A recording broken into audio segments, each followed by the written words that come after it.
तो देखो कल कुछ सवाल देखे थे अपन ने एलपीपी के, उसी सीरीज में कुछ सवाल और देखते हैं, आगे देखिएगा।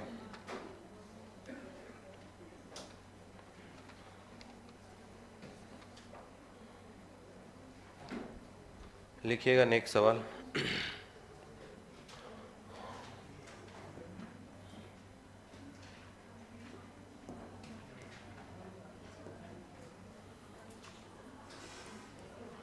देखिएगा क्वेश्चन दिया हुआ आपको, minimize z equal to 2x1 minus 10x2, 2x1 minus 10x2।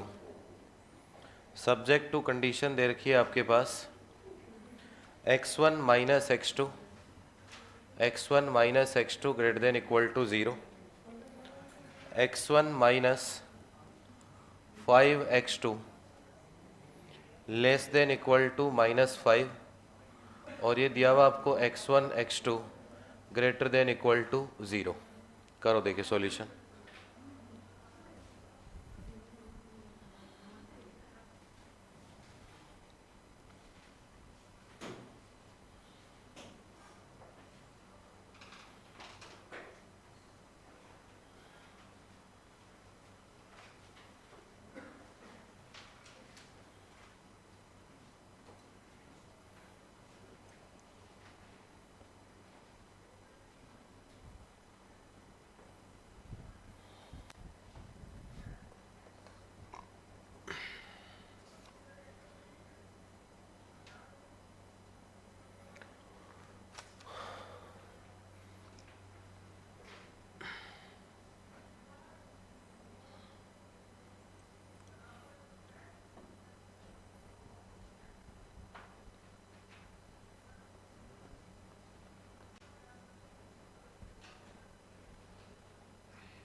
क्या रहा अभी बताइए।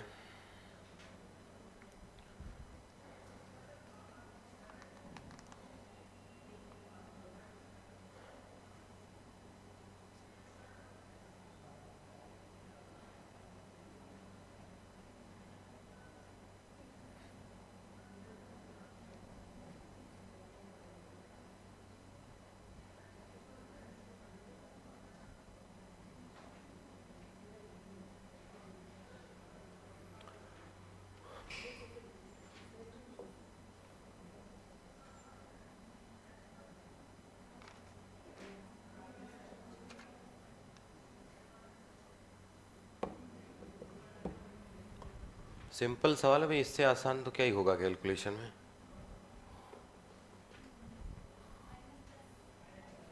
हाँ -10 ठीक आंसर है भाई। दो रेखा खींचेंगे, एक जगह काटेंगी, तो एक ही पॉइंट है अपने पास। मिनिमम पूछा, अगर मैक्सिमम पूछता सवाल में तो ज्ञात नहीं कर पाते, फिर मिनिमम पूछा तो ज्ञात हो जाएगा आराम से। देखिएगा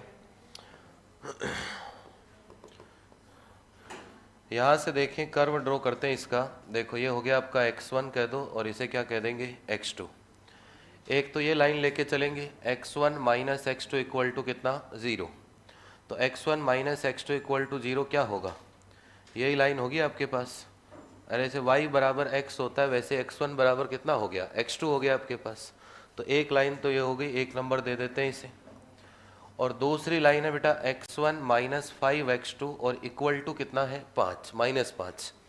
तो इक्वल टू -5 से अगर सोल्व करते हैं तो एक बार अगर इसको 0 रख दूं, x2 को 0, तो x1 कितना आएगा -5। तो ये आ गया अपने पास x1 कितना आएगा -5। और एक बार अगर x1 को 0 रख दूं तो ये कितना आएगा आपके पास, ये कितना आएगा 1। तो कुछ ऐसे ही लाइन खींचेगी आपके पास इस तरीके से, यही तो लाइन होगी आपके पास। तो ये तो पॉइंट हो गया, इधर तो वैसे मतलब नहीं है। ये कितना बताया था -5, और ये 0, ये कितना था 0,1। अब देखो ये निशान किसका है? ग्रेटर देन का। ये निशान किसका है? ग्रेटर देन का। तो ग्रेटर देन वाले का रीजन किधर होगा?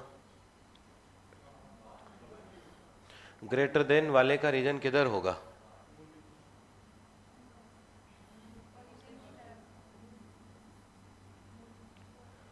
बताओ किधर होगा? एरिया कौन सा कवर करेगा? ये एरिया कौन सा कवर करेगा बताओ? मूल बिंदु की तरफ या दूर? मूल बिंदु से दूर। पहले इंटरसेक्शन पॉइंट बताओ, देख कहाँ काटेंगी ये। पहले प्रतिच्छेद बिंदु बताओ, कहाँ प्रतिच्छेद हो रही है भाई। दोनों को सोल्व करो। पहले इंटरसेक्शन पॉइंट बताओ कि कहाँ काटेंगे। क्या पॉइंट आ रहा है इंटरसेक्शन का? 5/4 और तो क्या लाइन गड़बड़ खींच दी क्या अपन एक?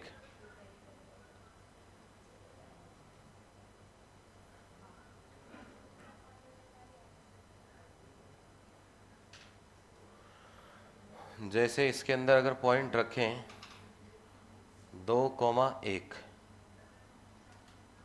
देखो सही है वैसे तो, यही है ना, +-1 चेक कर देते हैं। x1 - x2 और ये लाइन है, ठीक है। अब देखो पहली लाइन का क्षेत्र जो आप ज्ञात करें वो गलत है। वैसे गलत कैसे है? अब जैसे ये पहली लाइन है, अब इसका क्षेत्र ऊपर होगा या नीचे होगा ये पॉइंट से डिसाइड कर लेंगे। कोई भी पॉइंट रख के अपन क्या कर लेंगे? डिसाइड। क्योंकि मूल बिंदु से तो खुद गुजर रही है, तो मूल बिंदु की ओर या दूर का तो कोई केस ही नहीं है आपके पास। अब जैसे मान लो इसके अंदर मैं पॉइंट रख लूँ, यहाँ पॉइंट कितना है मान लो 2,0 है। 2,0 इसमें रखो। 2 - 0 > 0। बात सही है क्या? 2 किससे बड़ा है? 0 से। यहाँ एक भी पॉइंट है भाई, एक तो इधर का पॉइंट रख के चेक कर लो और एक इस लाइन के ऊपर की तरफ। जो पॉइंट सेटिस्फाई करेगा उधर ही उसका भाग आएगा। अब यहाँ देखें 1,0 तो 1,0 रख के देख लो। एक बड़ा है किससे? 0 से। मतलब पहली लाइन का जो क्षेत्र आएगा वो नीचे की तरफ आएगा। पहली लाइन का जो क्षेत्र आएगा वो कहाँ आएगा? नीचे की तरफ। क्लियर?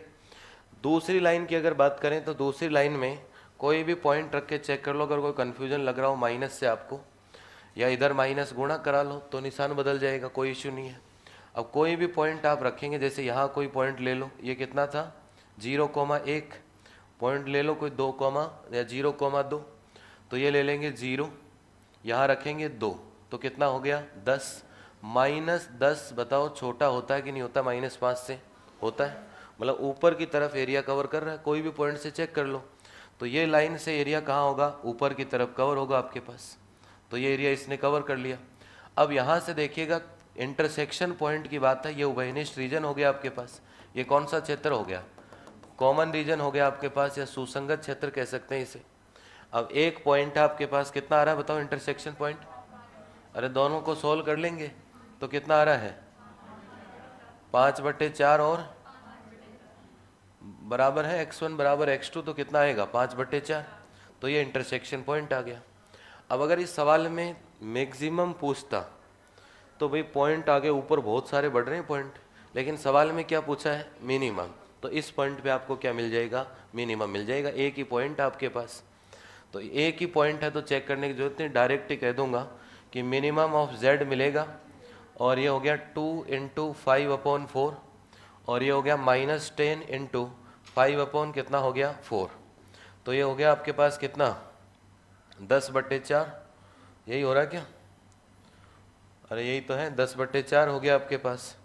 और यहाँ से देखें तो कितने हो गए? 50/4। तो 40/4 का मतलब हो गया -10। तो ये वैल्यू आ गई मिनिमम z की। और किस बिंदु पे प्राप्त हुई? बिंदु या पॉइंट की बात करें तो 5/4 कोमा कितना होगा? 5/4।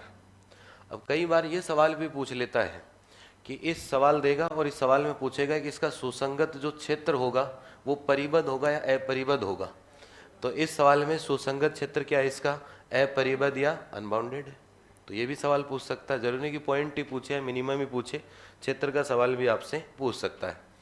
भाई जहाँ भी कन्फ्यूजन लगे कि एरिया नीचे आएगा या ऊपर आएगा, तो या तो एक नीचे का पॉइंट चेक रख लो, रखने में कोई ज़्यादा समय थोड़ी लगा है भाई। जैसे ये लाइन थी खुद ही मूल बिंदु से गुजर गई, यहाँ थोड़ा सा माइनस था इसलिए आपको कन्फ्यूजन लग रहा था, less than greater than minus से उल्टा हो जाता है ना काम। तो इसलिए एक पॉइंट रख लो। अब इस लाइन के नीचे कोई 1,0 2,0 रख के चेक कर लो, ये सेटिस्फाई होना चाहिए। मतलब एरिया नीचे की तरफ कवर करेगा, ये एरिया कहाँ करेगा, ऊपर की तरफ।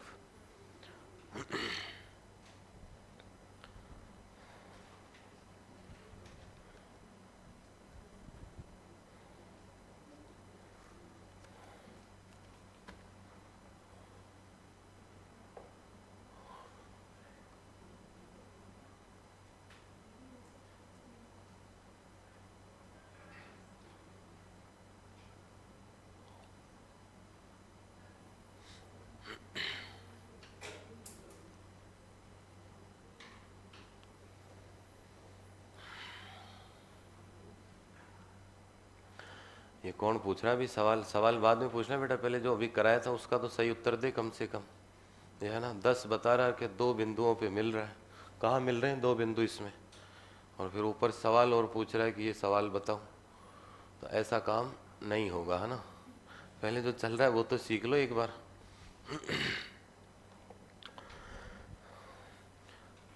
कर लिया क्या नोट सबने? अगला सवाल देखो।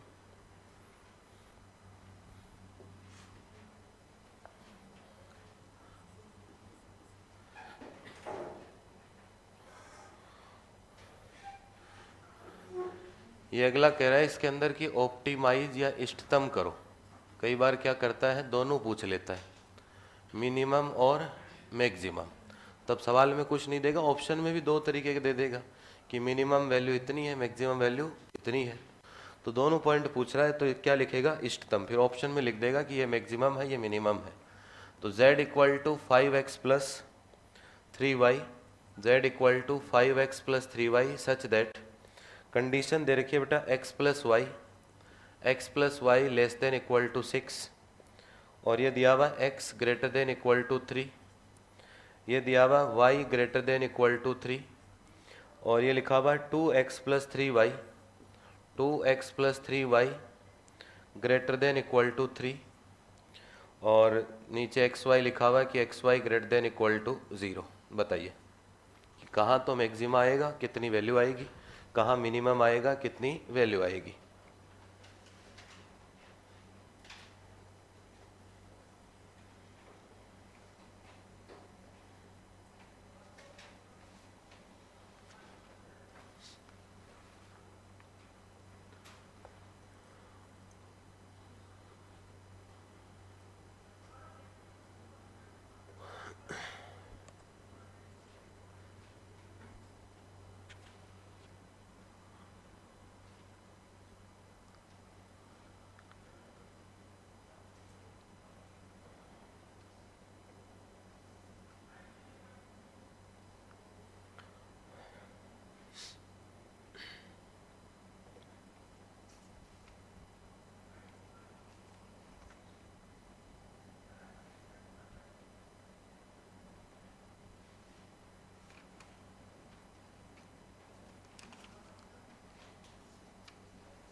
एक कह रहा भी वक्रता, वक्रता त्रिज्या दोनों अलग अलग है क्या? एक ही बात है बेटा, वक्रता त्रिज्या कह दें, वक्रता कह देंगे।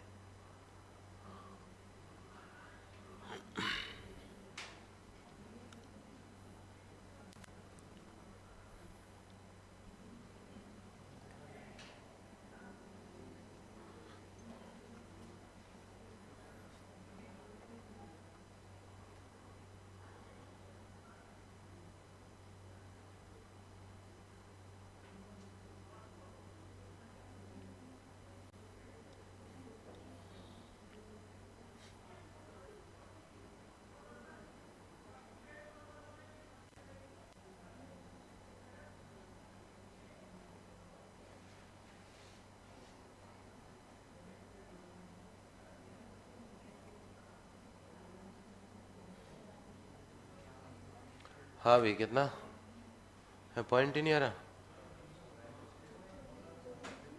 कुछ आ ही नहीं रहा, अभी आएगा। अभी दूर दूर से चल के आ रहे हैं, फिर एक जगह होंगे तब वो वैनिस्ट बन जाएंगे फिर, है ना। पॉइंट तो आ रहा है लेकिन देखने की कमी है।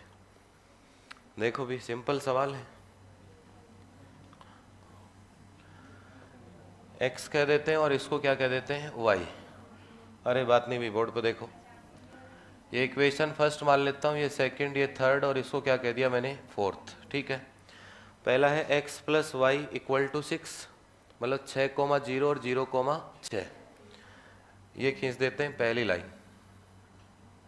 ठीक है, इसके बाद दूसरा कहता है x ग्रेटर देन 3, तो x बराबर 3 का मतलब ये कोई लाइन होगी x बराबर 3, ये दूसरी लाइन है आपकी।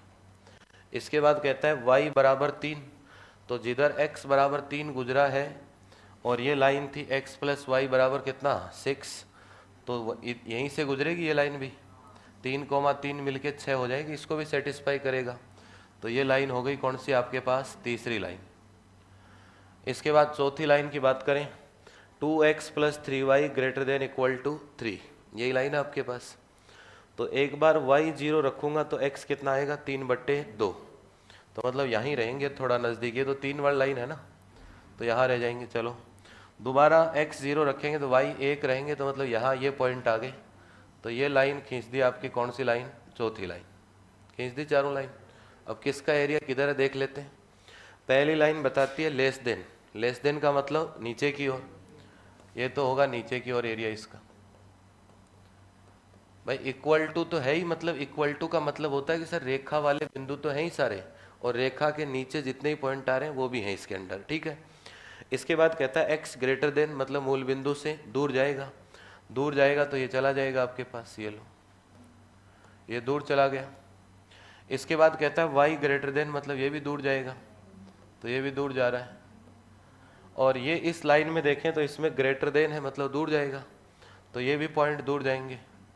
अब इस पूरे एरिया में देखो ये एक बिंदु कॉमन है, पूरे एरिया में देखें तो एक बिंदु आपके पास सब में आ रहा है, ये देख लो आराम से आ रहा है एक पॉइंट, तो यही कॉमन पॉइंट है आपके पास। कितना है ये, 3,3, तो 3,3 पे वैल्यू आएगी, वही मैक्सिमम होगा और वही क्या होगा, मिनिमम होगा। तो बिंदु कितना आपके पास, उभयनिष्ठ बिंदु, उभयनिष्ठ बिंदु या कॉमन पॉइंट यही क्षेत्र है। अब भाई कई बार क्षेत्र बड़ा होता है, भाई किसी घर में एक ही आदमी हो, किसी के 100 आदमी भी हो सकते हैं, घर घर होता है ये, है ना। तो उभयनिष्ठ बिंदु या कॉमन पॉइंट, कॉमन पॉइंट कितना हो गया, 3,3। अब यही तो मैक्सिमम होगा सर, और यही क्या होगा, मिनिमम होगा। अब घर में एक ही आदमी है तो वही बूढ़ा है, वही जवान है, वही बच्चा है, सारे काम उसी पे लागू हैं, ये है ना। क्या कह रहा मेरी तरह, ले बोल। तो क्या होगा आपके पास, 3,3, तो 3,3 पुट कर लेंगे तो ये हो गया 5 गुणा 3 प्लस कितना हो गया, 3 गुणा 3, तो 15 और 9 कितने हो गए, 24, यही आंसर मैक्सिमम का है और यही आंसर किसका है, मिनिमम का। करो देखिए, अब सवाल टिपिकल नहीं, लेकिन एग्जाम में फिर कंफ्यूज कर देते, 76 नहीं आया,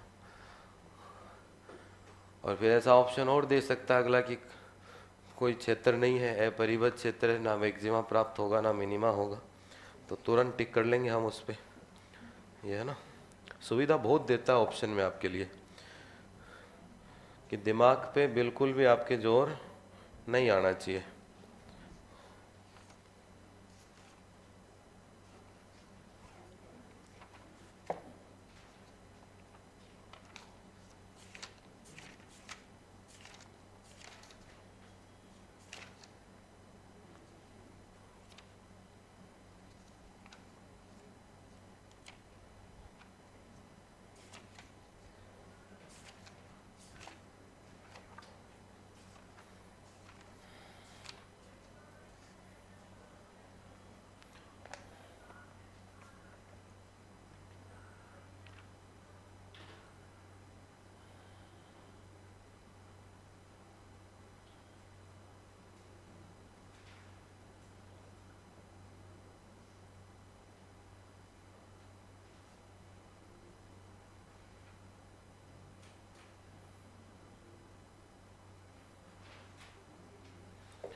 लिख लिया क्या बेटा सबने?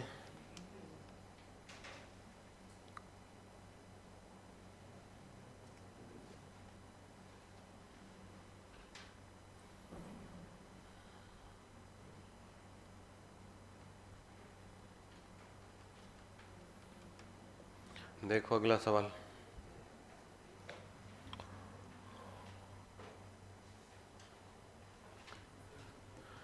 क्वेश्चन दिया हुआ है z और z को क्या करना, मिनिमम। ये दिया हुआ minimum of z equal to x1 plus कितना होगा x2। सब्जेक्ट टू कंडीशन दे रखी है आपको।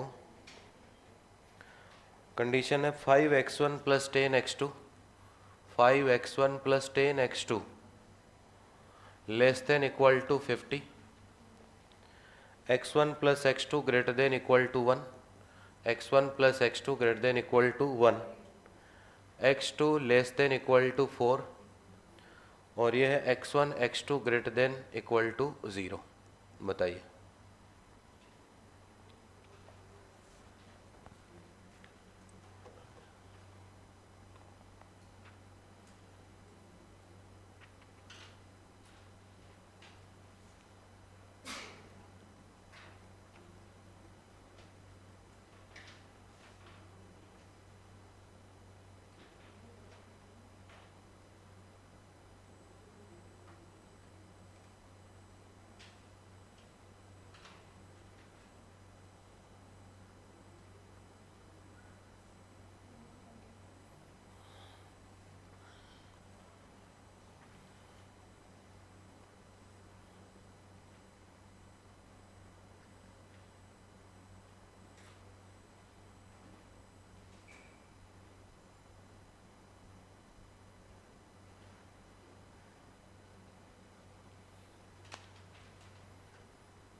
ना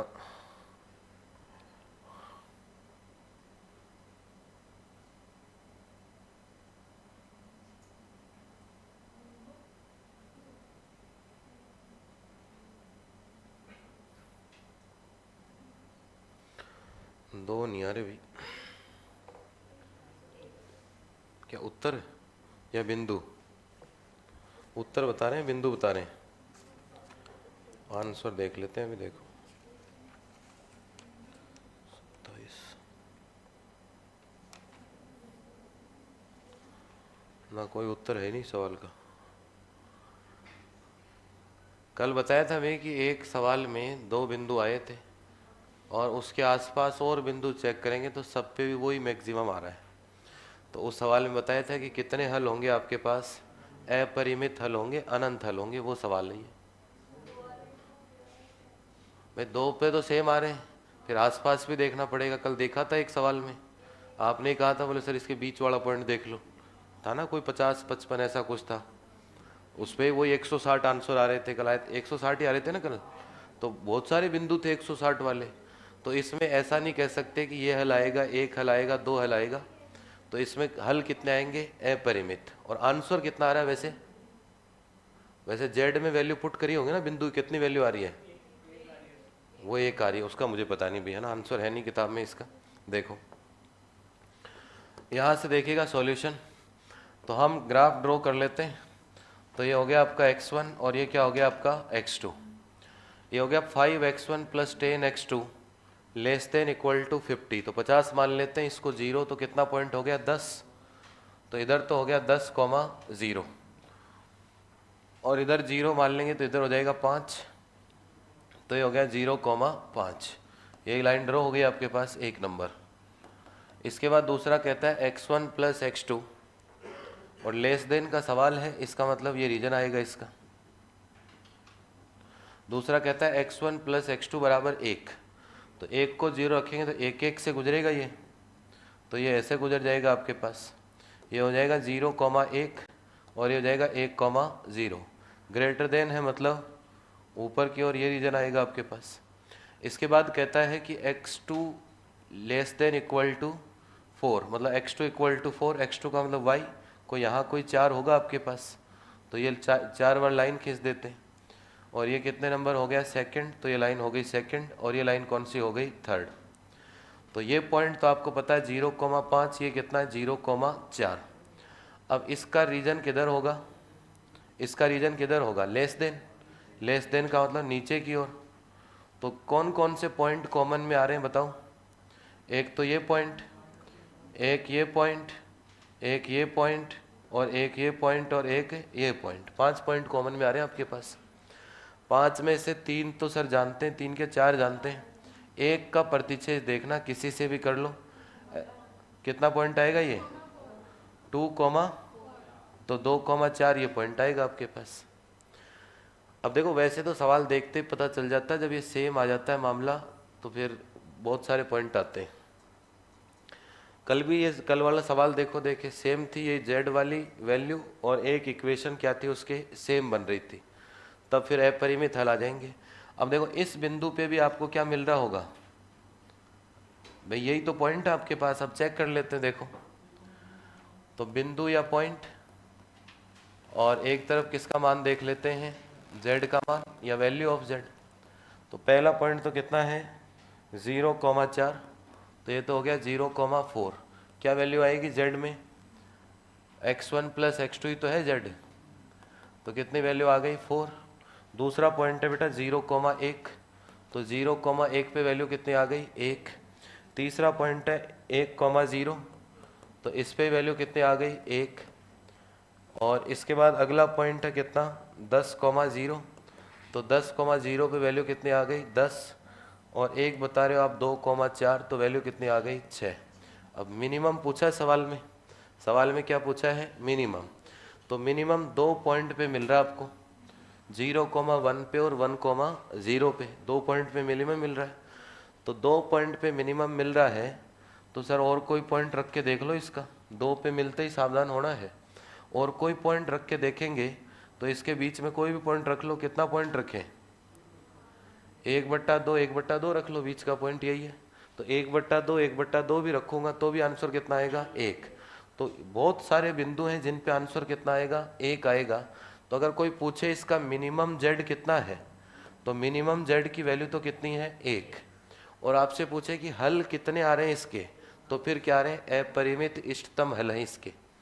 फिर वो ऑप्शन देखना आपको कि हल की अगर पूछे कि 2 हल हैं, 1 हल है, 3 हल है आपके पास, तब उस स्थिति में हम कहेंगे कि अपरिमित इष्टतम हल है, अपरिमित इष्टतम हल विद्यमान है इसके, इनफाइनाइट ऑप्टिमल सॉल्यूशन। बहुत सारे पॉइंट मिलेंगे आपको।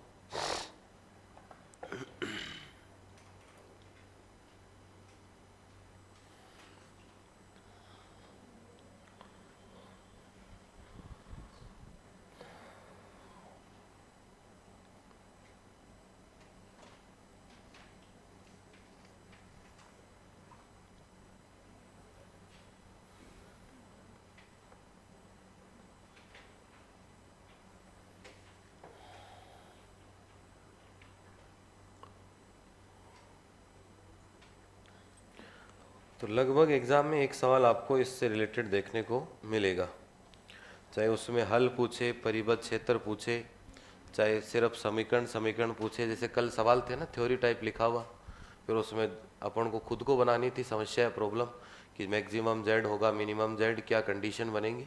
तो कोई भी इस तरीके का एक सवाल आपसे ज़रूर पूछेगा।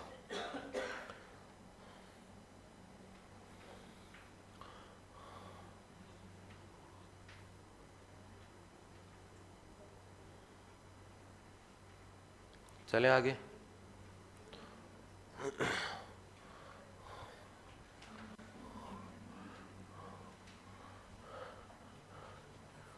अब एक सवाल बताओ, देखिए मैक्सिमम z इक्वल टू दिया हुआ आपको पी एक्स प्लस दे रखा है Q Y. Maximum z equal to P X plus क्या दिया हुआ है क्यू वाई, ठीक है। और ये कहता है कि दो बिंदु है मेरे पास, एक तो है 15,15 और एक बिंदु है मेरे पास 0,20। उन दोनों बिंदुओं पे क्या प्राप्त होता है? अधिकतम मान प्राप्त होता है। इन दोनों बिंदुओं पे क्या मान प्राप्त होता है? अधिकतम, ठीक है। अब आपसे पूछ रहा है कि P और Q के इस तरीके से ऑप्शन दे देता है फिर कि P बराबर Q होगा क्या, P बराबर कोई 4Q होगा क्या, कोई P बराबर 3Q होगा क्या, इस तरीके के ऑप्शन, ये ऑप्शन है। अब इसमें LPP की कहीं ज़रूरत ही नहीं है सवाल में, LPP का कोई यूज ही नहीं है, अकल की ज़रूरत है बस। ये है ना, ये कहता है कि इस पॉइंट पे भी वैल्यू क्या आती है? अधिकतम। और इस पॉइंट पे भी अधिकतम, मतलब इस पॉइंट को यहाँ रखूँगा तो भी उत्तर वही आएगा, और ये रखूँगा तो भी उत्तर वही आएगा। इसका मतलब एक बार ये रख दूँ P 15 और Q 15, इसका जो उत्तर आएगा वही उत्तर इससे आएगा। ये बात तो क्लियर है। तो ये रख दो 0 इंटू पी और 20 इंटू कितना Q। अब देखो ये P तो हट गया, ये बच गया 15P, ये Q उधर चला गया तो कितने बच गए? अरे कितने हो गए? 5Q। तो Q बराबर कितना हो गया? 3P। इस तरीके इधर लगा लो इस 3 को, उससे कोई फर्क नहीं पड़ रहा ऑप्शन, यही ऑप्शन है आपके पास। तो इसमें कहीं मैक्सिमा मिनिमा की कोई ज़रूरत ही नहीं है आपको, सीधा सा सवाल है। इतनी देर से दुखी हो रहा था, इतना लिख के हैं।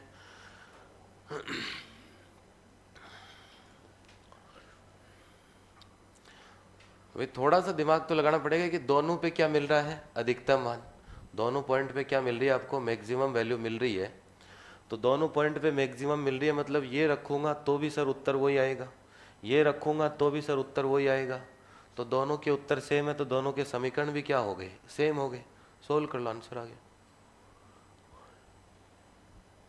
अब तुम क्या सवाल देख के घबरा जाते हो? क्या सवाल लिखा? रैखिक व्यवरोधों के एक निकाय द्वारा निर्धारित किसी सुसंगत क्षेत्र के कोणीय बिंदु 0, 10, 5, 5, 15, 15, 0, 20 है।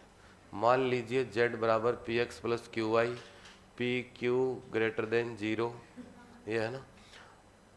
लगने पर प्रतिबंध जिससे दो अधिकतम मान 15, 15, 0, 20 दोनों ही बिंदुओं पर प्राप्त हुए हों, तब a बराबर पी क्यू, पी बराबर 2Q, Q बराबर 4Q। अब सवाल देख के घबराते हैं सबने। सवाल बड़ा छोटा होने से सवाल ऐसा नहीं कि कोई टिपिकल आसान है, पढ़ने की जरूरत थी, काम की दो ही बातें थी इसके अंदर, ये है ना। इसके बाद लिखिएगा नेक्स्ट, हेडिंग लगाओ आधारी हल या बेसिक सॉल्यूशन। नेक्स्ट हेडिंग लगाओ आधारी हल या बेसिक सॉल्यूशन। नेक्स्ट लिखिएगा बेटा आधारी हल या बेसिक सॉल्यूशन। आधारी हल या बेसिक सॉल्यूशन।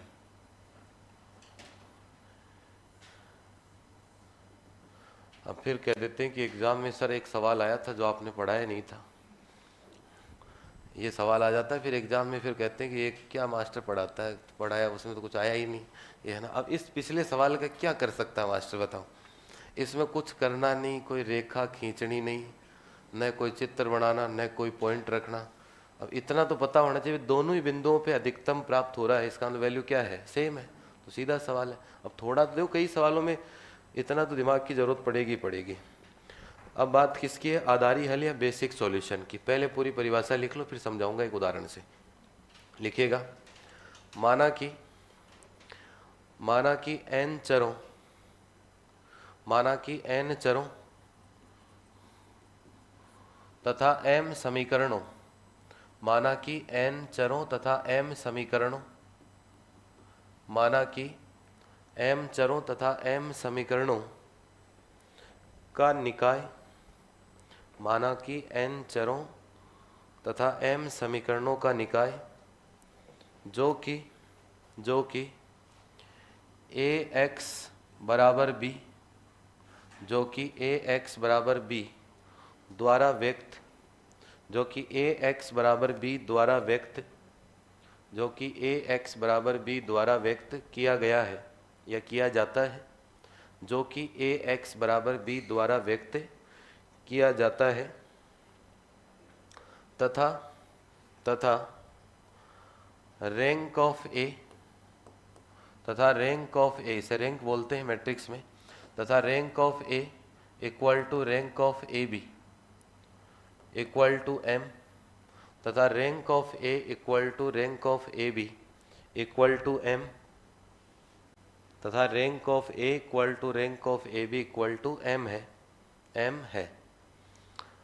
फिर लिखिएगा मैट्रिक्स ए का, matrix capital A, matrix capital A, यहाँ तक लिख लिया ना एम तक। इसके बाद लिखो मैट्रिक्स कैपिटल ए का एक उप मैट्रिक्स, मैट्रिक्स कैपिटल ए का एक उप मैट्रिक्स कैपिटल बी इस प्रकार चुनते हैं। मैट्रिक्स कैपिटल ए का एक उप मैट्रिक्स कैपिटल बी इस प्रकार चुनते हैं जिसकी कोटिया ऑर्डर m क्रॉस m है, जिसकी कोटिया ऑर्डर m क्रॉस m है, जिसकी कोटिया ऑर्डर m क्रॉस m है।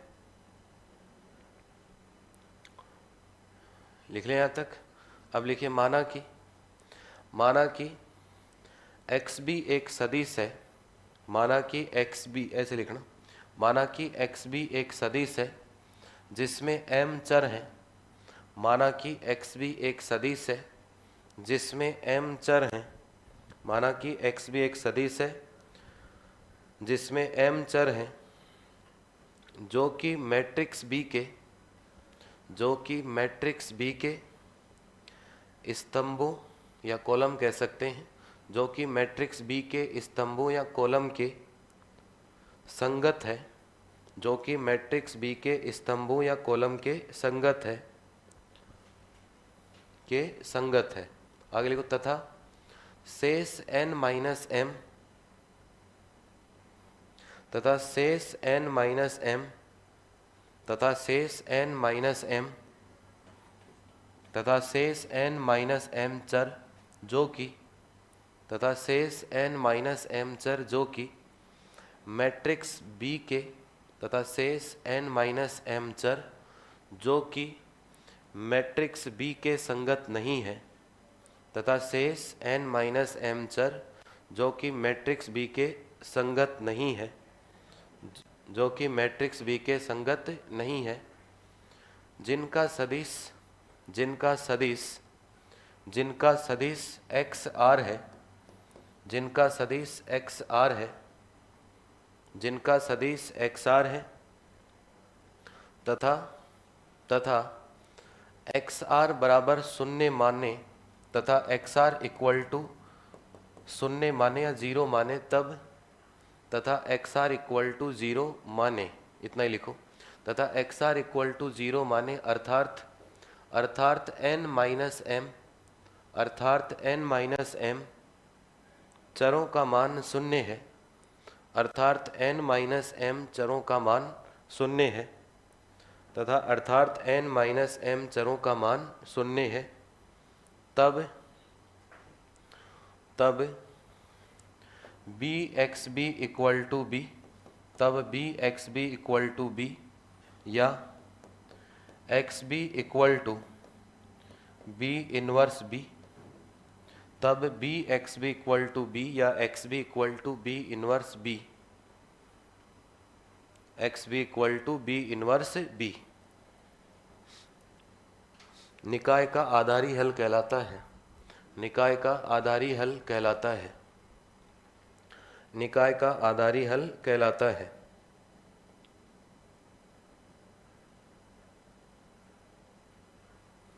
नीचे वाला लाइन में लिखो निकाय के, एक बार लिखने का काम पूरा कर लो फिर समझाओ, बहुत आसान है, ये रटने की जरूरत नहीं पड़ेगी। निकाय के आधारी हल में, निकाय के आधारी हल में m शून्येतर चरों से अधिक चर नहीं हो सकते।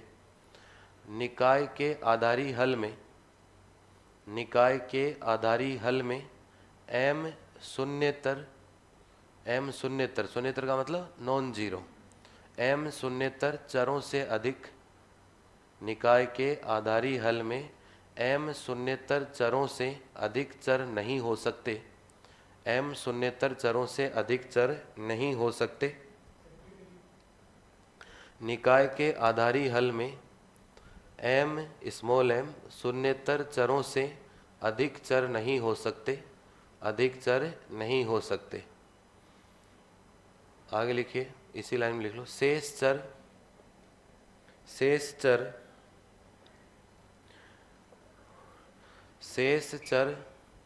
अआधारी चर कहलाते हैं। भाई जो चर आधारी हो गए वो तो आधारी हो गए, बाकी बच गए वो क्या हो गए, अआधारी। शेष चर अआधारी कहलाते हैं, शेष चर अआधारी कहलाते हैं। लिख लिया। अब नीचे वाली लाइन में नोट लगा के एक पॉइंट लिखो, उसके इंपॉर्टेंट लगा लो।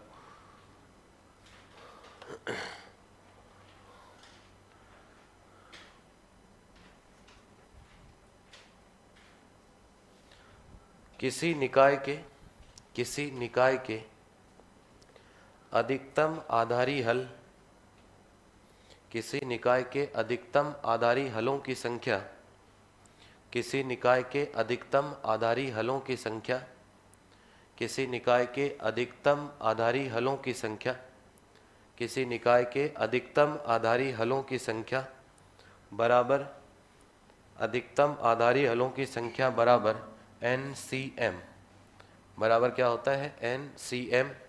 बाकी ओपन करना जानते ही हो, फैक्टोरियल n, फैक्टोरियल m और फैक्टोरियल n-m।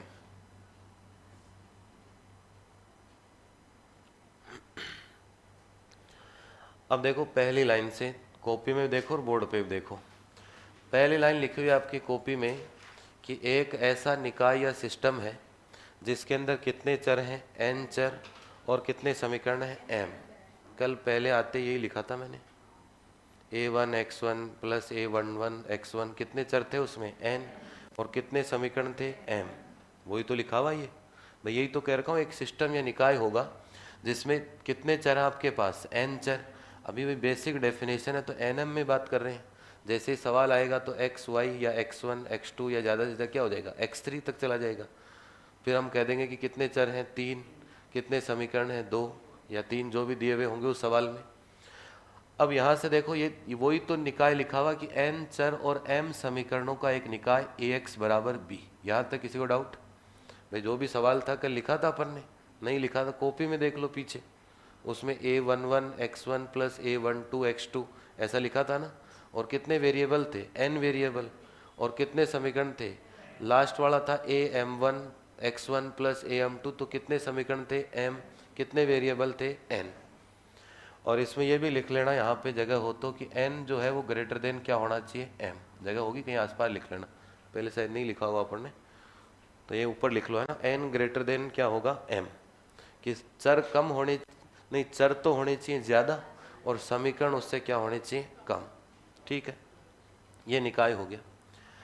अब इस निकाय में इसके बाद लिखा हुआ है कि रैंक ऑफ मैट्रिक्स A, और यह है रैंक ऑफ AB।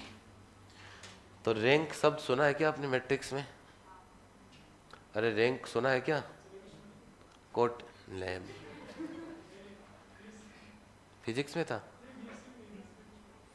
हाँ, तो अपने पास रैंक देखो, रैंक वैसे मैट्रिक्स की फाइंड आउट भी करते हैं, लेकिन अपने वो पार्ट नहीं है सिलेबस का, अपन को इतना ही देखना है। एक सवाल लिख लेता हूँ, देखो जैसे लिखा हुआ x1 प्लस 2x2 और प्लस ये लिखा हुआ मान लो x3 बराबर 5, और ये लिखा हुआ है 2x1 plus 5x2 plus 3x3 equal to क्या लिखा हुआ है, 2। ठीक है, अब देखो इसमें क्या है, मैट्रिक्स ऐसे बनेगी 1 2 1, और ये हो गया 2 5 3।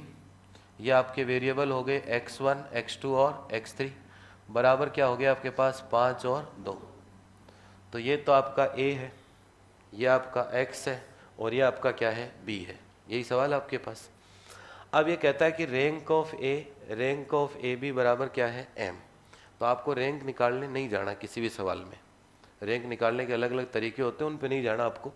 आपको इतना ही देखना है कि यहाँ बराबर किससे हो जाएगा। भाई इस सवाल में देखा जाए तो n क्रॉस m ही तो है, ये आपके पास कितने वेरिएबल हैं। भाई यहाँ देखें अगर इसको तो कितनी रो हैं, 2, कॉलम कितने हैं, 3। तो इस सवाल में देखें तो n की वैल्यू तो कितनी है, 3, और m की वैल्यू कितनी है, 2। भाई चर तो कितने, 3, और समीकरण कितने हैं, 2।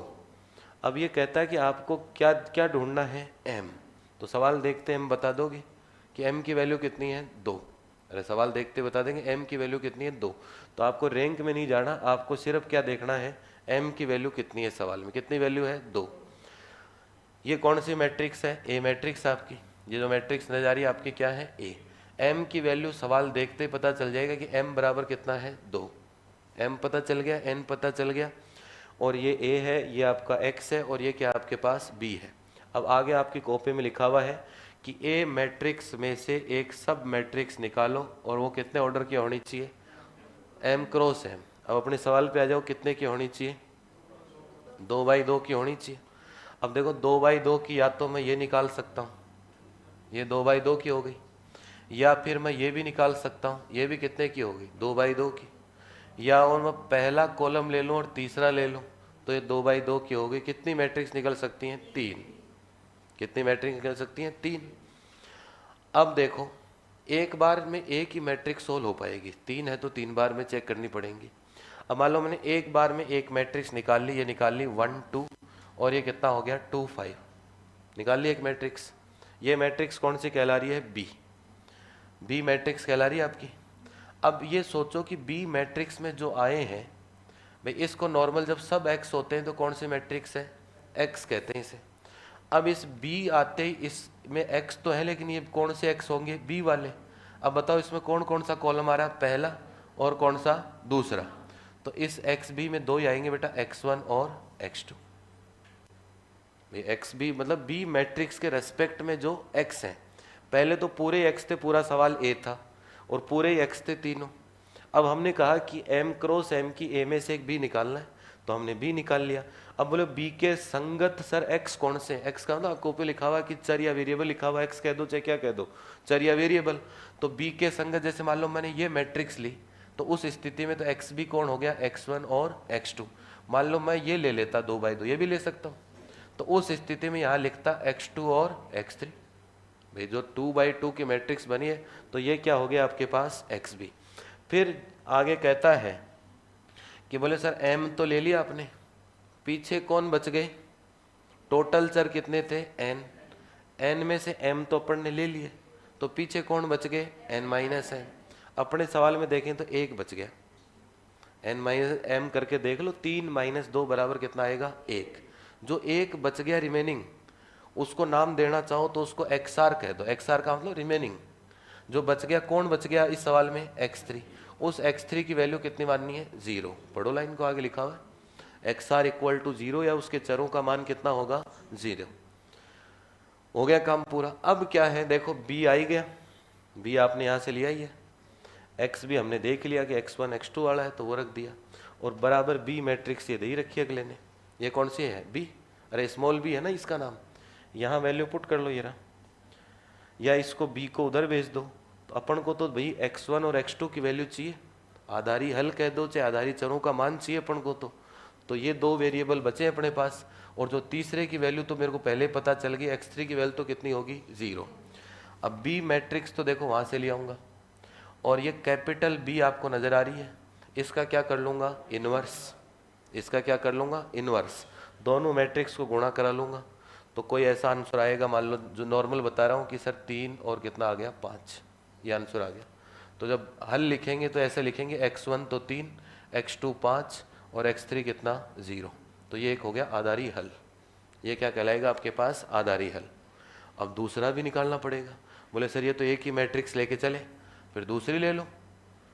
फिर फ्लो बन जाता है कि ये बी मैट्रिक्स है, इस बी का क्या करना है, इनवर्स। तो यहाँ इनवर्स किया, किससे गुणा कराया, बी से। गुणा कराते दूसरा आ जाएगा। तीसरी संभावना भी है, कौन से कॉलम को ले लूँ, पहले और तीसरे को। जब पहला और तीसरा लूँगा तो x1 और x2 की, वो x3 की तो वैल्यू आएगी, और बीच में कॉमा क्या आ जाएगा, 0। मान लो इसका 5 आ रहा है, इसका 4 आ रहा है, तो इस तरीके से रिजल्ट आ जाएगा। तो ये जो वैल्यू हम लेके चलेंगे ये क्या कहलाती है आपके पास आधारी हल, या इसे हम क्या कहेंगे बेसिक सॉल्यूशन। अब ये फॉर्मूला क्या चीज़ है सर, रख लो इस सवाल में, इस सवाल से वैल्यू रखो 3C2। 3C2 की वैल्यू कितनी 3। तो इस सवाल में ज़्यादा से ज़्यादा कितने बन सकते हैं 3। 3 आपको नज़र आ रहे हैं कि पहला दूसरा ले सकता हूँ, दूसरा तीसरा ले सकता हूँ, या पहले तीसरे को ले सकता हूँ।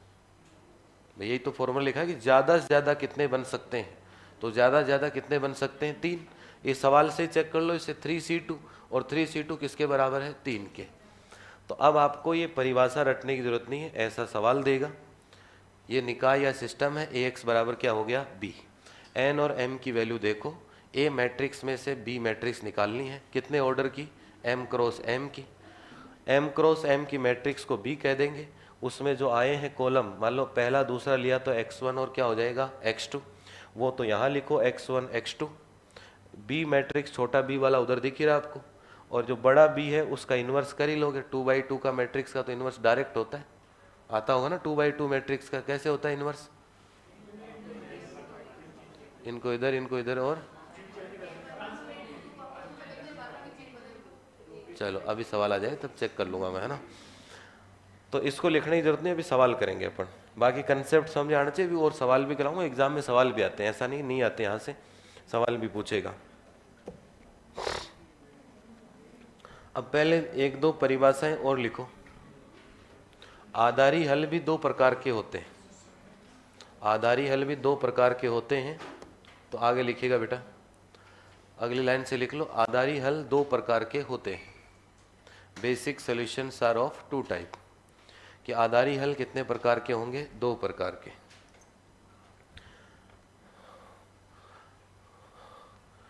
पहला आता है अनअपभ्रष्ट आधारी हल। अनअपभ्रष्ट आधारी हल इसे कहते हैं non degenerate basic solution. Non degenerate basic solution, और बेसिक सॉल्यूशन को BS कहते हैं शॉर्ट में, नॉन डिजनरेटिंग बेसिक सॉल्यूशन, अनअपभ्रष्ट आधारी हल। लिखिएगा इसके अंदर सिंपल सी डेफिनेशन है, यदि किसी आधारी हल में, यदि किसी आधारी हल में प्रत्येक आधारी चर, यदि किसी आधारी हल में प्रत्येक आधारी चर, यदि किसी आधारी हल में प्रत्येक आधारी चर शून्येतर या नॉन जीरो हो, यदि किसी आधारी हल में प्रत्येक आधारी चर शून्येतर या नॉन जीरो हो। शून्येतर या नॉन जीरो का मतलब सभी का मान क्या होना चाहिए अशून्य, तो उसे अनअपभ्रष्ट आधारी हल कहते हैं, तो उसे अनअपभ्रष्ट आधारी हल कहते हैं। तो ये तो हो गया अनभ्रष्ट आधारी हल, और दूसरा होता है आपके पास अपभ्रष्ट आधारी हल। ये परिभाषा का भी ऑप्शन बना देगा अगला, अनअपभ्रष्ट आधारी हल, इसे कहते हैं हम डीजनरेट बेसिक सॉल्यूशन, इसे हम कहते हैं डीजनरेट बेसिक सॉल्यूशन। अपभ्रष्ट आधारी हल, इसे हम कहते हैं डीजनरेट बेसिक सॉल्यूशन या अपभ्रष्ट आधारी हल। लिखिएगा, यदि किसी आधारी हल में, यदि किसी आधारी हल में, यदि किसी आधारी हल में एक या एक से अधिक, यदि किसी आधारी हल में एक या एक से अधिक, यदि किसी आधारी हल में एक या एक से अधिक आधारी चरों का मान शून्य हो, आधारी चरों का मान शून्य हो, एक या एक से अधिक आधारी चरों का मान शून्य हो, तो इसे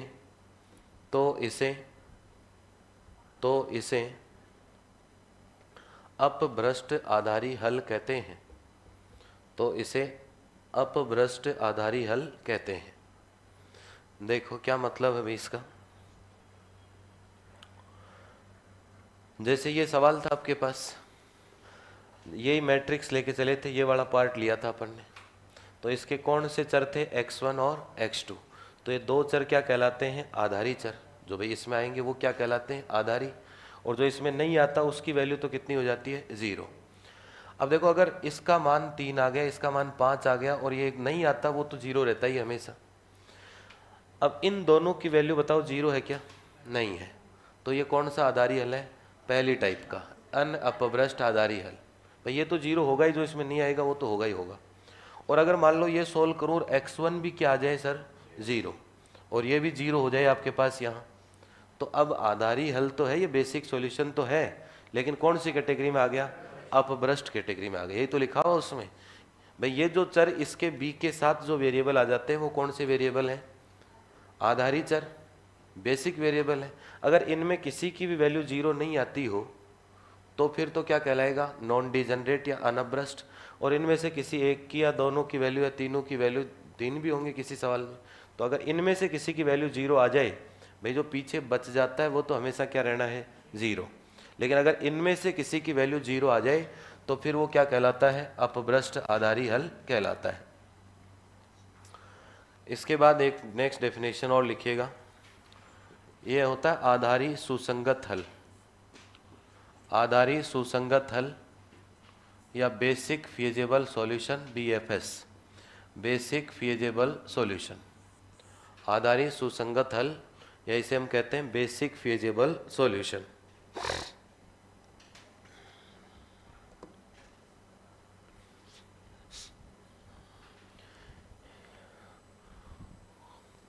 तो एक तो आप वाली परिभाषा लिख देते हैं कि आधारी सुसंगत हल का मतलब होगा कि वो सुसंगत हल जो आधारी हल भी हो उसे क्या कहते हैं, आधारी सुसंगत हल। हंसने की बात नहीं, सही परिभाषा ये है ना, कि भाई वो सुसंगत हल, सुसंगत हल पहले से जानते आए अपन। अरे भाई पीछे जो बाउंड्री वाले पॉइंट आते थे वो सारे क्या कहलाते हैं, सुसंगत हल। अगर वो सुसंगत हल क्या बन जाए, आधारी हल बन जाए, तो उसे क्या कहते हैं, आधारी सुसंगत हल। लेकिन अपन ये काम नहीं करेंगे, पहले बाउंड्री बनाएं। अब बाउंड्री वाले पॉइंट भी ढूंढ लाऊं, चलो। जब दो चरों में हो तब तक तो ढूंढ के ला सकता हूँ। भाई जो अपन चित्र बनाते हैं वो 2D में तो बनता है, एक्स एक्सिस और वाई एक्सिस। जब दे दे 3 चर वाला समीकरण, तो फिर उसकी कहाँ खींचोगे, रेखा लाइन क्या खींचेंगे उसका। मान लो दे दे कि x प्लस या x1 plus 2 x2 plus 3 x3 बराबर 5, तो फिर रेखा कहाँ खींचोगे, तीसरे एक्सिस वाली। तो फिर मामला गड़बड़ है। तो एक तरीका तो है कि सर पहले सुसंगत ढूंढूं और फिर आधारी ढूंढूं, तो 2 वेरिएबल वाले में तो संभव है आराम से। अभी पीछे करके आ रहे हैं ना भाई, सुसंगत तो ढूंढ ही रहे थे और उनमें क्या देख लेंगे, आधारी। लेकिन अपन एक दूसरा तरीका भी है जिससे डायरेक्ट ही पूरा ही चेक हो जाएगा कि आधारी सुसंगत हल होगा कि नहीं होगा, टुकड़ों में चेक करने की जरूरत नहीं है। तो पहले तो बेसिक वाली लिख लो परिभाषा, फिर दूसरी लिखाता हूं। यदि रैखिक प्रोग्रामन समस्या, यदि रैखिक प्रोग्रामन समस्या या LPP, यदि LPP का सुसंगत हल, यदि LPP का सुसंगत हल कौमा आधारी हल भी हो, यदि LPP का सुसंगत हल आधारी हल भी हो, यदि LPP का सुसंगत हल आधारी हल भी हो, तो उसे आधारी सुसंगत हल कहते हैं, तो उसे आधारी सुसंगत हल कहते हैं। यदि LPP का सुसंगत हल कौमा आधारी हल भी हो तो उसे आधारी सुसंगत हल या बेसिक फिजिबल सॉल्यूशन कहते हैं। ये तो ही सामान्य परिभाषा। अब और लगा के दूसरी लिखो, और लगा लो नीचे, दूसरी लिखो।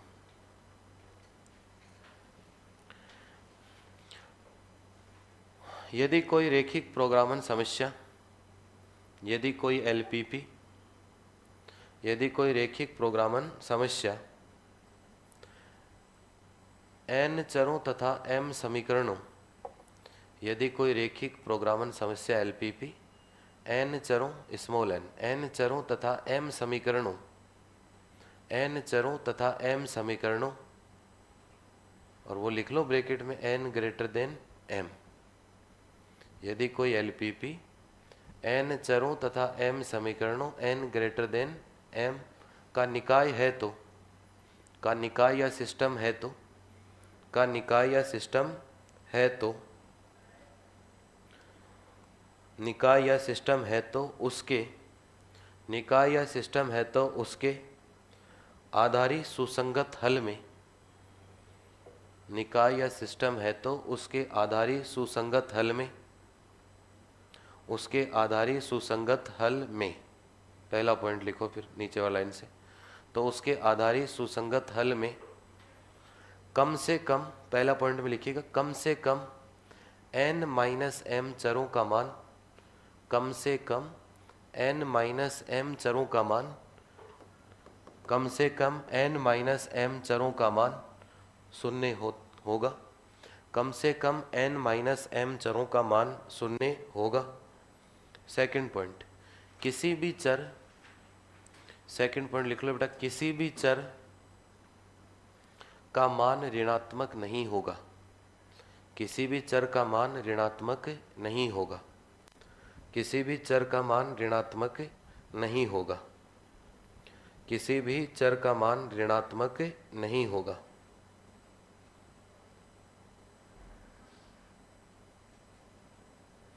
देखो सीधा सा कंसेप्ट है भी, BFS का मतलब क्या होता है, जैसे ये सवाल में ये सॉल्यूशन आया आपके पास,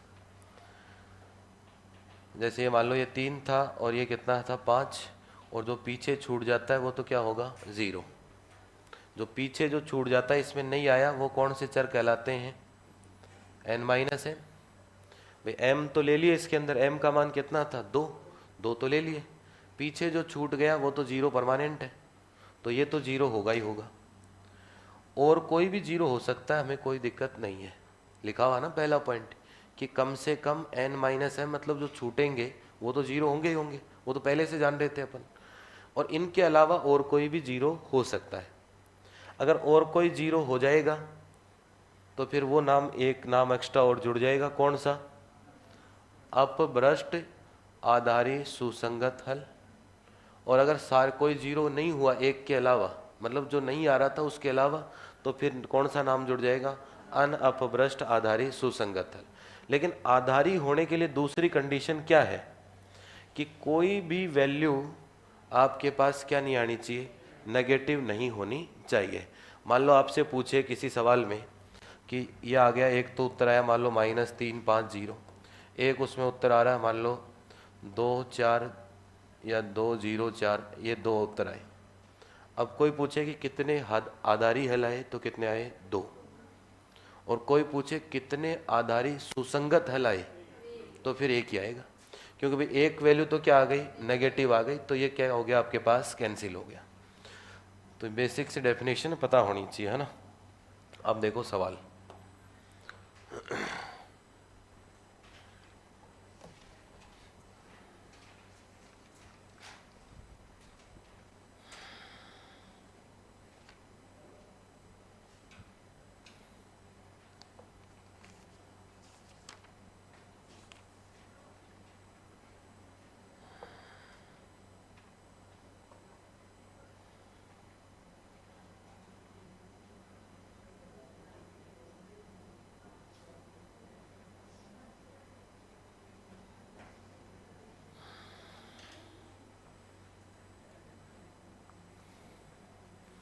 लिखिएगा सवाल, लिखो देखिए।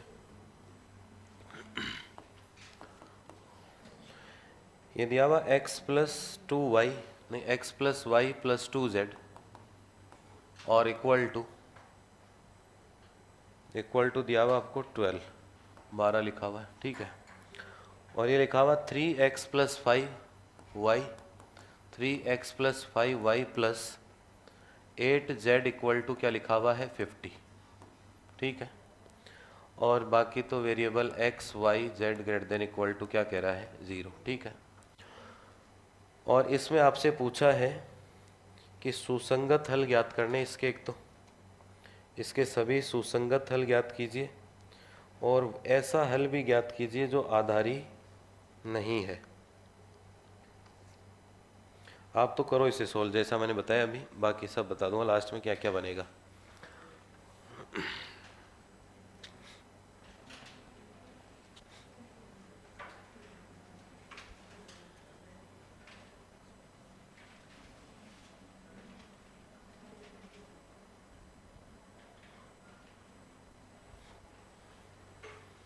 आप तो इसके क्या ज्ञात करो, आधारी हल ज्ञात कर लो, फिर देख लेंगे कौन सा सुसंगत होगा या नहीं होगा। आधारी हल या बेसिक सॉल्यूशन फाइंड आउट कीजिएगा। यहाँ से ए मैट्रिक्स बनेगी, एक्स मैट्रिक्स, और ये कौन सी है, स्मॉल बी। फिर एन का मान है 3, एम का मान है 2, तो 2/2 वाली मैट्रिक्स लेनी, कितने निकलेंगे 3। करो देखें, फॉर्मूला बताई रखा है, एक्स बी बराबर बी इनवर्स इंटू बी।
हाँ भाई, क्या रहे हैं बताओ, एक आधा तो बताओ। हाँ ठीक है, ये भी ठीक है, माइनस ऊपर नीचे आएगा, बाकी ठीक है। देखो भाई ये दिया हुआ आपके पास सवाल, अगर सॉल्यूशन देखें इसका तो सबसे पहले सवाल देखते ए मैट्रिक्स लिख लेंगे। तो ए मैट्रिक्स यही बनेगी आपके पास, एक एक और कितना हो गया 2, ये हो गया बेटा 3 5 और कितना हो गया 8। लिखना चाहो तो इसको भी लिख देते हैं एक्स वाई और कितना हो गया जेड, और इधर से देखें तो ये हो गया 12 और 50। अब सबको क्लियर दिख रहा है, इसमें सबको क्लियर दिख रहा होगा कितने समीकरण हैं 2 और चर कितने हैं 3।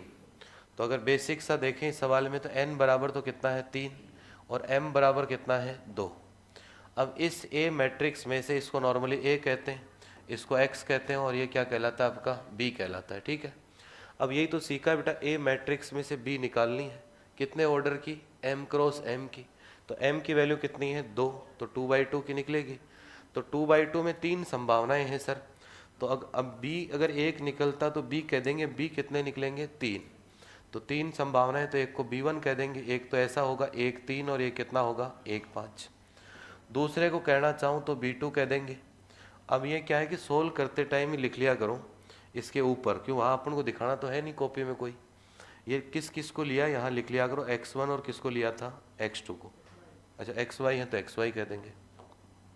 भाई किस किस को लिया आपने, भाई पहला दूसरा, पहला किसका है x का कॉलम है, दूसरा किसका है y का, तीसरा किसका है z का, ताकि फिर लास्ट में कन्फ्यूजन नहीं बचे। यहीं लिख लिया करो, ये तो x का लिया था और ये किसका y का। वो मैट्रिक्स बनाने की जरूरत नहीं कि ऐसे बनाओ x b1 ये x लिया और ये क्या लिया y, ऐसा लिखने की आपको ज़रूरत नहीं, यहीं ऊपर लिख लिया करो।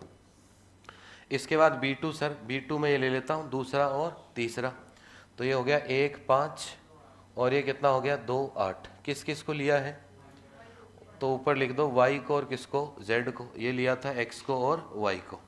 तीसरा ले लो बेटा b3, b3 में कौन सा आएगा, b3 में आएगा पहला कॉलम और तीसरा। तो पहला तो हो गया 1 3, पहला तो क्या हो गया 1 3, और दूसरा क्या हो गया 2 8, तो ये हो गया 2 8।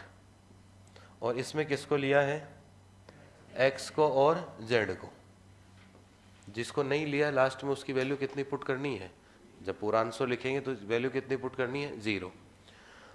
अब सबसे पहले सर इस वाले को सोल्व करेंगे, तो फॉर्मूला क्या है देखो, एक्स बी बराबर बी इनवर्स और इंटू कितना बी। अब पहले पे बात करें तो b1 कह देंगे। अब ये बताओ कि b तो मैं इधर से लिख देता हूँ, ये लो b 12 और कितने हो गए 50। अब इसका निकालना इनवर्स, तो क्या करें,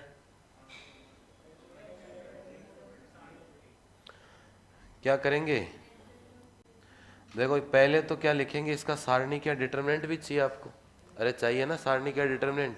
कैसे निकलेगा, 1 गुणा 5 माइनस 1 गुणा 3, तो कितना आ गया 2। तो सारणिक का इन्वर्स करते समय भाग लगता है ना, तो 2 का भाग लग जाएगा। बाकी अंदर कुछ नहीं करना होता इसमें, इनको तो बदल दो और इनके निशान बदल दो, ऐसा ही तो होता है। तो ये तो हो गया 5 और ये कितना 1, इनके निशान -1 और -3। भाई 2/2 की मिलेंगी आपको सवाल, तो वहाँ इन्वर्स अलग से नहीं करना पड़ेगा। अब इसको सोल्व कर लेते हैं, तो पहले तो इसको सोल्व कर लो और फिर जो उत्तर आता है उसमें किसका भाग दे देंगे 2 का। तो देखो कितना रिजल्ट आ रहा है,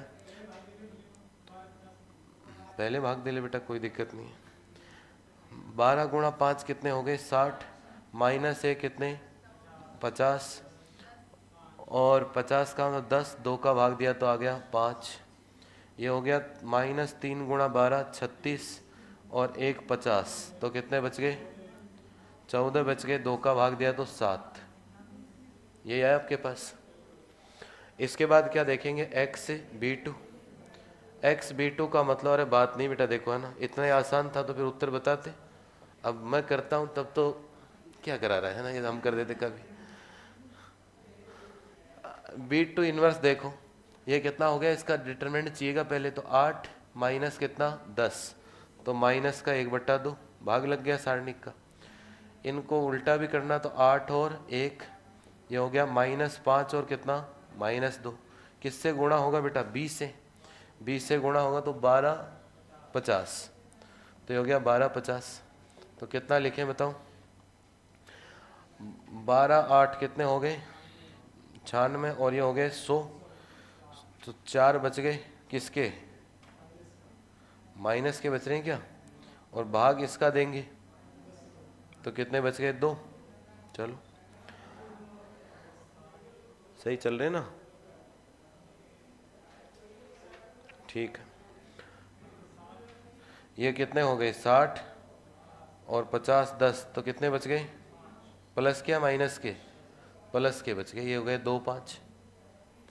और तीसरा भी देख लेते हैं, तीसरा XB3, तो तीसरा ये रहा अपने पास 8 माइनस 6, तो 1/2 हो गया बेटा, इनको बदल लेते हैं 8 और 1, ये हो गया -3 और -2, और 20 से गुणा भी करना 12 50 से, तो ये कितना हो गया आपके पास देखो 96, और ये हो गए 100, तो माइनस के कितने बचेंगे 2, और इसमें कितने बचेंगे 5 या 7, इसमें बच जाएंगे 7, ठीक है। अब यहाँ से पॉइंट लिखने हैं आपको, पॉइंट लिखने हैं, तो देखो क्या क्या, ये क्या लिखूंगा, आधारी हल या बेसिक सॉल्यूशन। अब ध्यान देना बोर्ड पे, पहला था, पहले में वैल्यू किसकी आई है, x और y की, चाहो तो यहाँ इसके बराबर लिख सकते हो, किसकी वैल्यू है x और y की, ये किसकी वैल्यू, दूसरे में कौन था y और z, और तीसरे में कौन है, तीसरे में कौन है आपके पास x z, जो है उनकी वैल्यू तो सामने उनके, और जो नहीं है उसकी वैल्यू कितनी है 0। तो पहले में एक्स वाई तो है बेटा, तो ये हो गया 5 7 कोमा कितना 0। दूसरे की अगर बात करूं तो y और z है, मतलब x की वैल्यू तो 0, और y और z की वैल्यू कितनी आई है 2 5। और इसके बाद तीसरे में -2, y नहीं है तो 0, और ये कितना हो गया 7। तो ये तो आ गए इसके आधारी हल, बेसिक सॉल्यूशन, ठीक है। और सारे के सारे बेसिक सॉल्यूशन क्या है, अनअपभ्रष्ट है, जो 0 होना चाहिए था वही 0, इसके अलावा और कोई 0 है क्या, नहीं है। इसके बाद आधारी हल के बाद अगर बात करूं किसकी, आधारी सुसंगत हल, आधारी सुसंगत हल कह दूं, चाहे इसे क्या कहते हैं BFS, बेसिक फीजिबल सॉल्यूशन। तो आधारी में बेटा माइनस वाला नहीं आएगा, तो कितने हो गए 2, तो 5 7 0 1, तो ये हो गया आपके पास, और एक हो गया 0 2, और कितना हो गया 5। करो देखें नोट।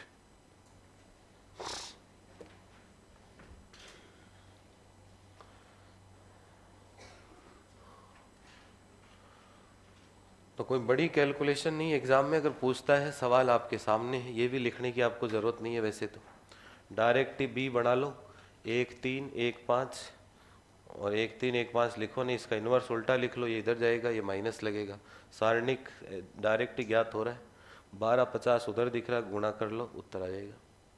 बस ये इतना ही काम करना है, जितने पूछे उतने ऑप्शन के हिसाब से काम करना। तो सवाल कोई बड़े सवाल नहीं है कैटेगरी में देखा जाए तो, हाँ 3 वाला ही आएगा ज़्यादातर एग्जाम में, 3 चर वाला, मतलब समीकरण 3 नहीं देगा, फिर बहुत बड़ी कैलकुलेशन होती है, वो नहीं देगा। समीकरण 3 में फिर 3/3 के मैट्रिक्स का एक का इन्वर्स हो पाता है, वो इन्वर्स नहीं होता फिर, ये है ना।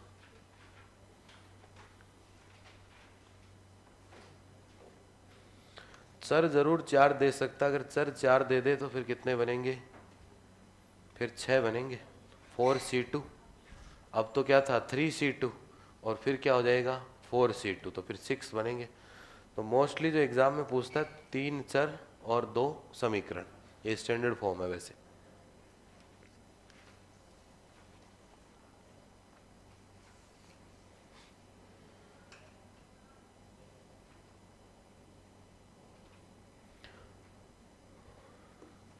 और ये भी लिख लो, इसमें लिखना चाहो तो कि सभी के सभी क्या है, ये मैं जितना कोई भी पूछे किसी भी तरीके से हमें आना चाहिए, सभी क्या है अन्य अभ्रष्ट है, सभी क्या है अनअभ्रष्ट या नॉन डिजनरेट है, सभी क्या है अनअपभ्रष्ट या क्या है बेटा नॉन डिजनरेट।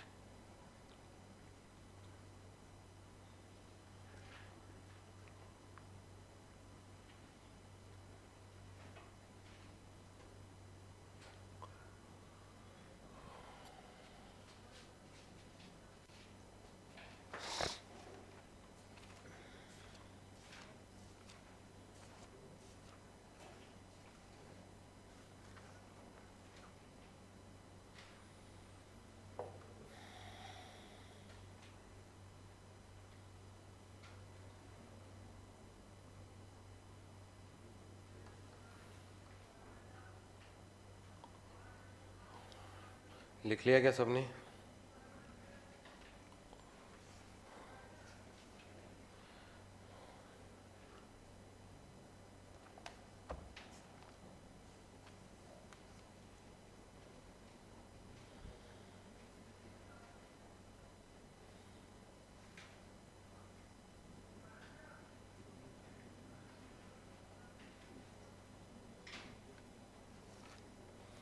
अगला सवाल देखो बेटा, हाँ लिख लिया होगा।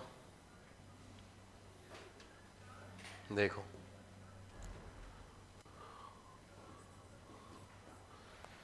ये कर लोगे फिर कोई सवाल गलत नहीं होगा, इस तरीके का करो। देखिए 2x1 plus 6x2 plus 2x3 और प्लस x4 इक्वल टू 3, और ये दिया हुआ 6x1 plus 4x2, 6x1 plus क्या दिया बेटा 4x2 और plus 4x3 plus 4x3 plus 6x4 और इक्वल टू कितना दिया हुआ है 2। निकालो आधारी हल या बेसिक सॉल्यूशन, वो तो अपने आप दिख जाएंगे कौन सुसंगत होगा और कौन नहीं होगा।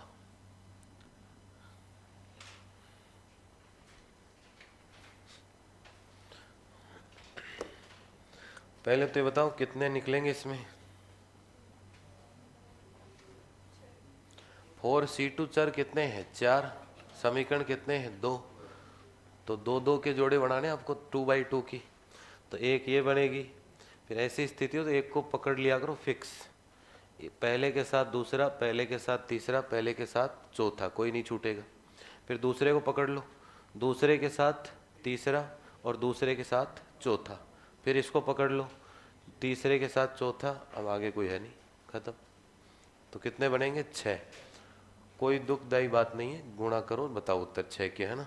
मैं इसकी जगह 2 सवाल भी लिख देता, ये है ना, ऐसे हैं 6 बनेंगे, हम क्या करें। मैं 3 3 वाले 2 लिख देता तो भी कितने सोल्व करने पड़ते हैं 6। अब वो सीखने से मतलब टाइम पास थोड़ी करना अपन को, करो देखे।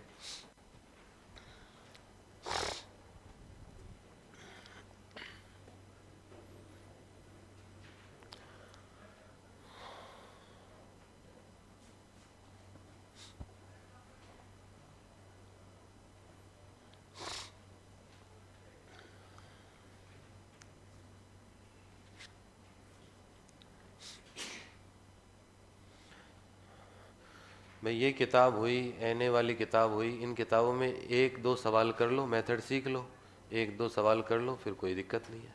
ये ऐसा एनए में होता है, ऐसा इसके अंदर होगा कि 1 2 सवाल पूरे कर लो शुरू से लास्ट तक। अब उसमें कुछ भी पूछे, अगला आधारी हल पूछे, आधारी हलों की संख्या पूछे, 4 बनेंगे 6 बनेंगे, तो पूरा 1 सवाल कर लेंगे 2 कर लेंगे तो बस ऑल क्लियर।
6 मैट्रिक्स तो बन गई क्या, B1 B2 B6 तक बन गई, स्मॉल भी बन ही गया।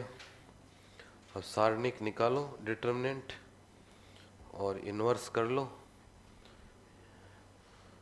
विकर्ण वालों को तो ऊपर नीचे लिख लो, दूसरे के माइनस साइन लगा दो और गुणा कर लो, भाग दे दो।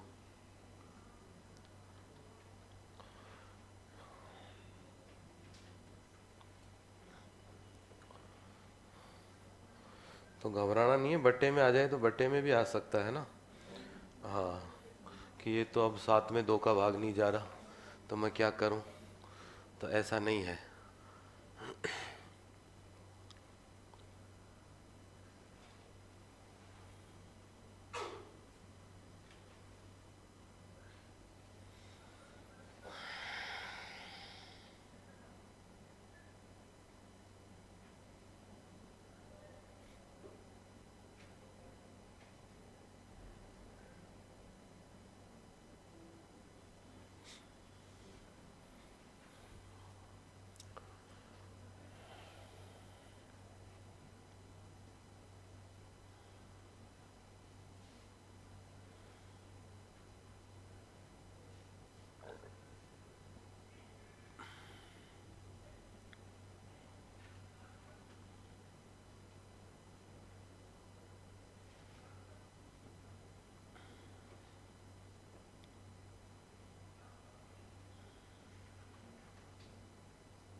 छः करो, 6 फिर बात करेंगे, है ना। कर लिए क्या 6?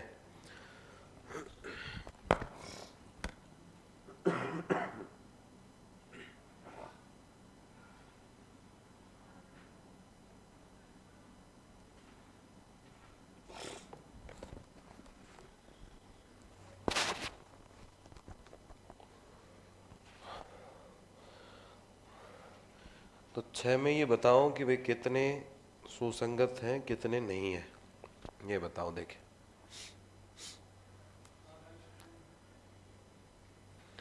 सुसंगत हल भी तो होंगे ना, कुछ तो कुछ नहीं होंगे। तो कितने सुसंगत आधारी हल हैं और कितने नहीं हैं।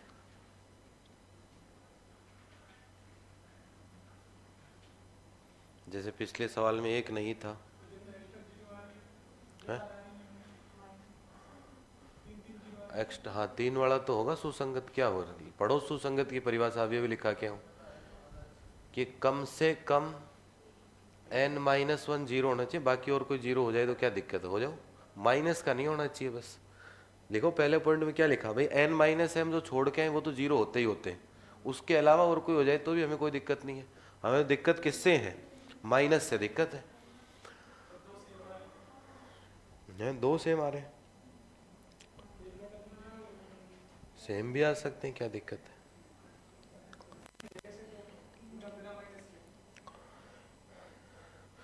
3 माइनस वाले आ जाएंगे, 3 प्लस वाले, टोटल 6 आएंगे। ये है,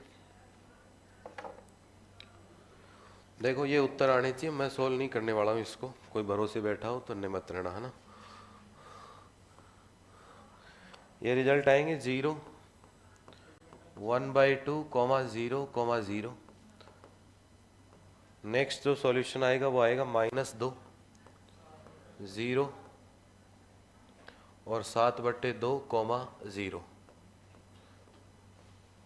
भाई देखो, ये तो सोल्व करने पे आए हैं, ये 2 छोड़ के आए थे। ये तो सोल्व करने पे आए हैं, ये 2 छोड़ के आए थे, ये है ना। और इसके बाद देखें 8/3, 0, 0 माइनस के 7/3। और फोर्थ की बात करें तो ये हो गया 0, 1/2, ये छोड़ के आए थे, ये सोल्व करने से आया है। और ये भी सोल्व करने से आया है और ये छोड़ के आए थे, ऐसा ही था ना। और एक रिजल्ट आया आपके पास 0 0 1/2 0 0। तो क्या 3 सेम आ रहे हैं क्या? कोई बात नहीं, 3 सेम आ जाएंगे। और ये हो रहा है 0 0 2 -1, ये है आपके पास। ये तो क्या है आपके पास? आधारी हल या बेसिक सॉल्यूशन। ये तो क्या बेटा? आधारी हल या बेसिक सॉल्यूशन। अब आपसे कितने आधारी हल हैं? 6। वो कॉम्बिनेशन सेट हो गया, अभी किसी की वैल्यू 0 हो गई, कोई छोड़ के आए थे, इसलिए 3 एक जैसे। अब ऐसे मत कह देना कि ये 3 तो एक है तो एक आधारी हल हुआ, ऐसा नहीं करना है। अब इसमें अगर पूछे आधारी सुसंगत हल, तो कितने सुसंगत हल हैं? 3। आधारी सुसंगत हल 3 आएंगे आपके पास, देखा जाए तो ये हो गया 0 1/2 0 0। भाई आधारी सुसंगत हल वाले को दिक्कत किससे है? माइनस से। तो ये हो गया आपके पास 0 1/2 0 0, और ये हो गया आपके पास 0 1/2 0 0। करो देखें नोट, आंसर ही आएंगे, बाकी किसी का गुणा भाग गड़बड़ है तो देख लेना।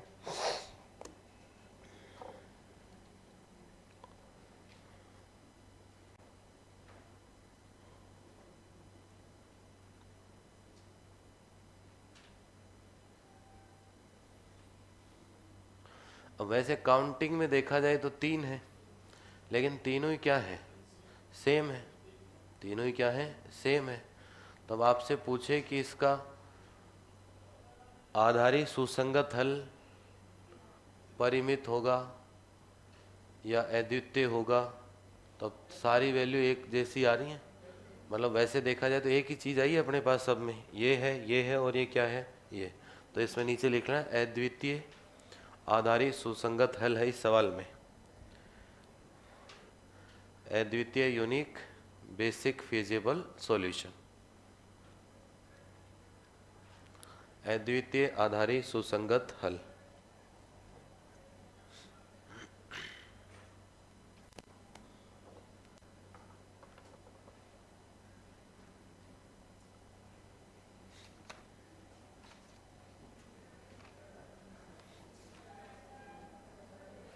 कर लिया नोट सबने? तो इतना काम करो इस क्लास में, बाकी थोड़ा अलग कंसेप्ट है वो अगली क्लास में शुरू करेंगे।